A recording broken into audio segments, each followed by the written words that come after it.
Batman v Superman: Dawn of Justice not only brought us the clash of two comic book titans, but also introduced us to a wealth of new characters in DC's extended universe. So I wanted to take a look at 15 cool behind-the-scenes secrets about the making of the movie. But just before I get stuck in, I've got an awesome giveaway for this fantastic pair of Batman and Superman Dawn of Justice figurines, which are part of the Justice League collection by U.N.C.L.E. For more details and ways to enter, check out the Gleam link in the video description below. For a chance to win them, all you need to do is subscribe and leave a comment about your favourite behind-the-scenes fact about the movie. A quick warning, there will be a couple of spoilers in this video if you haven't seen the movie yet, so if you're not ready for that, check out my non-spoiler review of the movie here. For Bruce Wayne's nightmare sequence, Batman's stunt double Richard Citrone had to perform over 100 moves and take down 24 opponents. A special camera rig was used to capture a 360-degree panoramic picture, and a mix of real stunt actors and dummies were used in the fight scene. However, in the final edit, due to the difficulty of stitching all the multiple shots together seamlessly, all the bodies other than Batman were erased in post-production and recreated with CGI. The VFX team took this as an opportunity to go wild, adding in extra guys, more parademons, and even attack helicopters. The Batmobile was the first thing that production designer Patrick Tatopoulos designed for the film, and he used it to define the whole Batman aesthetic. The Batmobile took over a year to fully develop and complete, and has a battle-beaten and militaristic look. Tatopoulos wanted the top of the car to be one very hard line, like a cape sitting on the top of an engine and wheels, and the non-retractable machine gun mounted right at the front was added to enhance its aggressive look. Keeping with the Bat theme, the doors were specifically designed to look like wings when they were opened. The Batmobile also included lots of panels and recesses so filmmakers could add new elements to the car in future films. Special attention was given to ensure Ben Affleck could turn his head while wearing the Batsuit. Previous Batmen had difficulty moving their heads because often the cowls were connected to the shoulder parts of their suits. This time the cowl was designed as a single piece by taking a scan of Ben Affleck to create a model of the actor. The cowl was then sculpted in clay over the mannequin to ensure it would fit Affleck comfortably. This clay model was then put into 3D modelling software where the sculpt was refined and a leathery texture was added to ensure it was flexible and comfortable. On the cowl we see Alfred working on in the movie, microports have been added, enhancing it with tech capabilities such as voice modulator and retractable lenses. As well as changing some of the detailing on Superman's suit, the costume designers included some Kryptonian script in the suit's embossing. Hidden in Superman's S-glyph on his chest, on his biceps, his cuffs, and around his belt is a quote by the American writer Joseph Campbell that Zack Snyder felt connected with the themes of the film. The quote reads, "And where we had thought to find an abomination, we shall find a god. Where we had thought to slay another, we shall slay ourselves. Where we had thought to travel outward, we shall come to the centre of our own existence. Where we had thought to be alone, we shall be with all the world."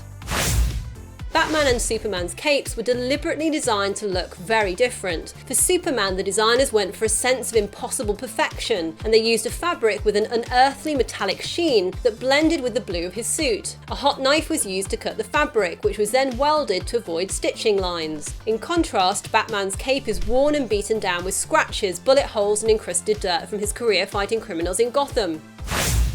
Batman's heavily armoured suit was mostly built practically, but to allow Batman to move more naturally during his fight scenes, Ben Affleck wore motion sensors on his arms rather than the full suit. He could then move much more realistically, and the armoured arms were added by the VFX team in post-production.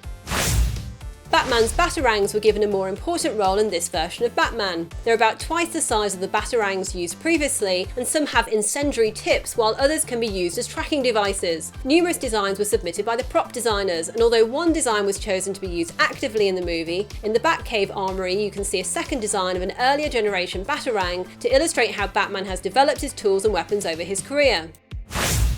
The concept for the design of the Batcave was that everything should be suspended and hang like a bat. Inside the Batcave, every workstation and desk hangs in the air with only the chairs touching the ground, and the building itself doesn't even touch the ground directly but is held up by cantilevers. The stairs almost float in the air and have no railings. The idea behind the minimalist and modern feel in both the Batcave and Bruce Wayne's house was to convey a sense of self-imposed austerity by a man who's been hardened by 20 years of fighting crime.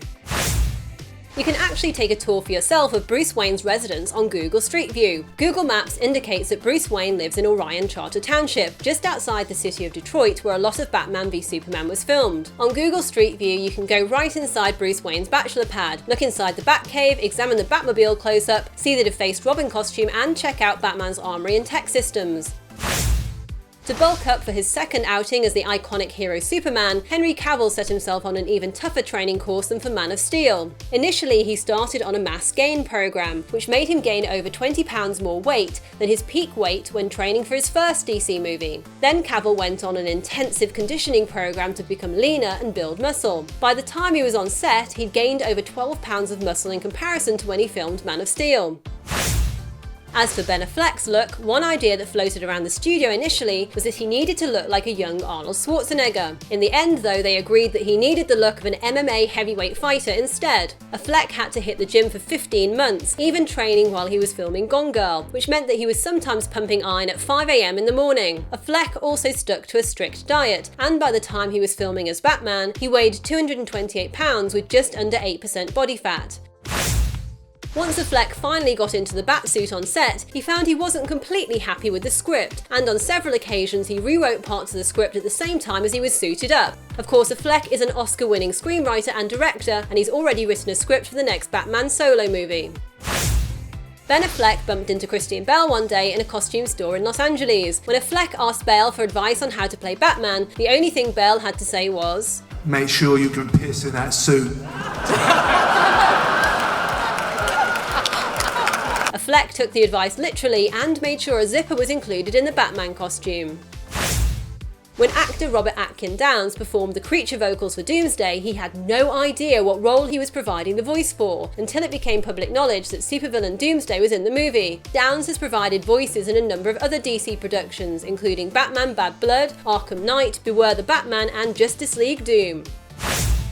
In order to keep the fact that Superman was going to die from leaking, the final funeral scenes were shot with extra special care. So rather than hiring extras to appear as mourners at Clark Kent's funeral, the film crew themselves, including producers such as Deborah Snyder and even the filmmaker's children, were filmed as mourners in the scene. For Superman's state funeral, the extras weren't told that it was Superman in the coffin, just that there'd been a huge tragedy. And Henry Cavill even turned up to pretend that Clark Kent was there to report on the event. Now, what was your favourite moment in Batman v Superman, and how do you think Superman will be brought back for future movies? Do let me know in the comments below. And don't forget to comment and subscribe for a chance to win this cool pair of Batman and Superman Dawn of Justice figurines by Schleich. For more details and ways to enter, check out the Gleam link in the video description below. And if you want to delve deeper into the movie, check out my guide to all the Easter eggs and references in Batman v Superman, as well as 10 deleted scenes and concepts from the movie, and 5 things you probably didn't know about the new Wonder Woman. You can click right here for any of those videos. And if you enjoyed this video, don't forget to like, share and subscribe. Thanks for watching, yippee-ki-yay movie lovers!